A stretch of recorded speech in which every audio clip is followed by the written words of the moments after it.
Hey, welcome to my channel. My name is Ken and I'm on a journey to lose as much weight as I possibly can so I can become a fat guy no more. Well, today I want to talk about something that I've probably should have done a long time ago. I get asked all the time about tracking my food intake in Myfitnesspal. Now I know, oh gosh, do I know. In the world of weight loss, especially, it seems like in the circles of Mounjaro, there's the big debate to track or not to track. There are people that absolutely refuse to do it. People who seem to think that they actually gain weight when they track their food. And there are people that just admit, don't want to put the time or energy into tracking. I get it. I get, well, most of that. It does take some time, and it takes a decent amount of routine to track and track accurately. I like to say that any app, especially Myfitnesspal, is only as accurate as the data you put into it. So if you're not doing it routinely and accurately, the numbers you see aren't going to mount to a hill of beans, honestly. What's so funny about me using Myfitnesspal so much is that back in the day when I would try to lose weight, I would use it to track foods to see how I could get the most food possible for the number of calories I was trying to stay under. So if I was targeting 1600 calories or whatever, I would use it to say, oh, hey, yeah, I could still go out and have something from some fast food place because my calories tell me I can. And that's what it's saying. Now I use it to track everything to make sure I'm getting what I'm supposed to have. I have a set of numbers that I target every day. I'll put them up on the screen right there for you. And Myfitnesspal lets me know every day if I'm hitting those numbers for sure. With the exception of sodium, all of those are pretty much minimums. So I need to make sure that I'm hitting those daily so my body gets what it needs, and Myfitnesspal helps me do it every single day. Let me admit too that I use the premium version of Myfitnesspal, and I do that simply because the ads drove me nuts. There are a few other things within the premium that you can do that are great and that I have taken advantage of here and started to use them. But the primary reason was to get rid of the ads because the ads just drove me insane, and so I went with the premium. So if there's anything that I mentioned here that you're not seeing in your version, if you don't have the premium, that would be why. So the main reason that I like Myfitnesspal is that I can see where I'm at any given time during the day. It allows me to see everything. You can actually set all of your numbers of what you want to hit per day, and it will tell you exactly how far away you are from those numbers, or sometimes if you've gone over. It also allows me to track water.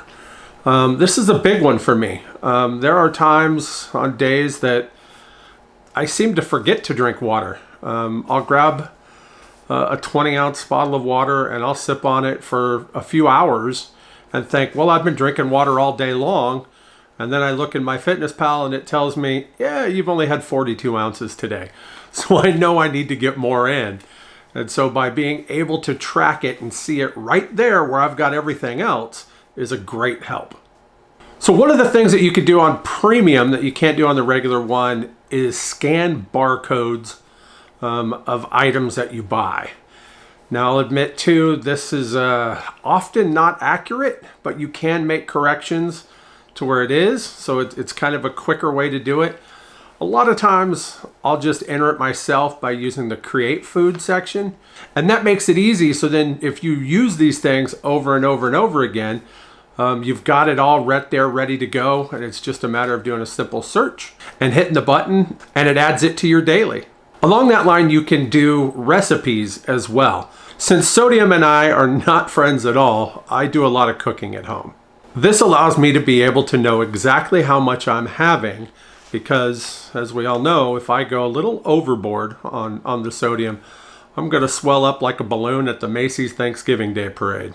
So to be able to create recipes within Myfitnesspal and actually have full-on numbers of everything that goes into that, the full breakdown is spectacular.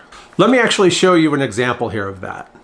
So once you open up the app, you hit the three little dots in the lower right that says More, and then you hit My Meals, Recipes, and Foods, and you want to enter it manually. So give it a title for this one. Let's do just a basic tofu scramble. Enter in the number of servings. I know from this that I can get 4 out of it. Click Next, and move on. You start adding ingredients. So you type in your search bar there. Now the one thing you really want to be careful with here is to make sure that what you actually get above is what you're looking for and it matches. So I'll always check the serving size, make sure that the calories, protein, sodium, and stuff match exactly what I want. And if it's what I need, then I'll hit how much I want, add it to it, and go back and add the rest of the ingredients. When you do a search for something like brown mushroom, something that's really basic, you're going to get a lot of options. I happen to know exactly the one I need here. So I went in, I have 10 mushrooms, so I doubled the size of that, the amount there, and add it to it. And let's go back and grab my red bell pepper. I'm going to add about a cup. And so I'll put 1 cup in there.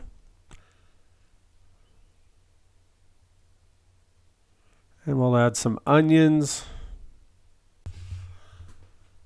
a little bit of soy milk as well. And then the last thing that I'll do here coming up is, since I know the exact brand that I have, Anthony's, I'm going to add some Anthony's nutritional yeast, also known as vegan crack. It's good stuff, really good stuff. So I'll add it, and then once we have the right amount in, we'll see all of our ingredients. Notice at the bottom, it'll tell you already how many calories per serving. But if you hit the arrow in the upper right corner, it'll take you over here where you can look and see the full breakdown per serving. Now, if needed, you could always adjust that. But if you're good to go, hit save. It'll send you back to your meals, recipes, and foods page. And as you can see here, I've used it quite a bit.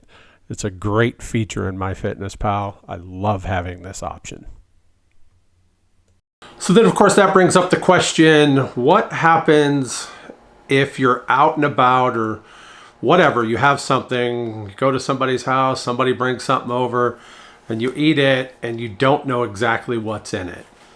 That makes it a little tougher, I agree. So that's why I don't usually put myself in those situations, but when I do, it's fairly easy to go over to the website Calorie King, do a search there, find what you're looking for. Sometimes it's multiple things, and then you got to come back and use the create recipe and put everything in, and it'll give you your breakdown at that point.